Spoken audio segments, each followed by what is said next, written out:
Hi Uma, ఎలా ఉన్నావు? బాగున్నాను. మీరు బాగున్నారా? బాగున్నాను. ఈరోజు నా దగ్గర ఏమేమి తీసుకున్నావు ఒకసారి మన కస్టమర్స్కి చూపించవా? ఇది వచ్చేసి కలంకారీ ఫ్రాక్ అండ్ ఇందులో నాకు నచ్చిన పార్ట్ ఏంటంటే ఫుల్ గేరా ఉంది and regular use rough and tough use చేయొచ్చు. చాలా ఏమంటారు బాడీ హగ్గింగ్ మెటీరియల్ అనమాట.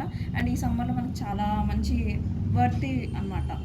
చాలా రీజనబుల్ ప్రైజెస్లో కూడా పెట్టారు మీరు. సిల్క్ కదా, matka silk sir. And colour combination చాలా బాగుంది. చాలా యూనిక్ పీసెస్ పెడుతున్నారు మీరు.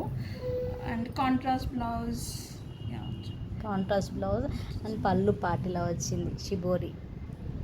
అండ్ ఆల్ ఓవర్ శారీ అంతా ఇట్లా బూటా వచ్చింది పీకాక్స్ తోటి. క్వాలిటీ యూనిక్ పీసెస్ కానీ శారీ కలెక్షన్స్ కానీ బాగున్నాయి కాబట్టి నేను మళ్ళీ వచ్చాను. అండ్ ఇది కూడా చాలా చాలా బాగుంది. ఇది ఒకటి మష్రూమ్ పట్టు అండ్ కాంట్రాస్ట్ బ్లౌజ్ చాలా బాగుంది. ఇది పళ్ళు. సో కలెక్షన్ కూడా చాలా బాగుంది, కలర్ బాగుంది. మన షాప్ అడ్రస్ చెప్పరా ఉమా కస్టమర్స్కి? వచ్చేసి వనస్థలిపురం రైతు బజార్ దగ్గర అండి, ఆపోజిట్ టు ముత్తూట్ ఫైనాన్స్.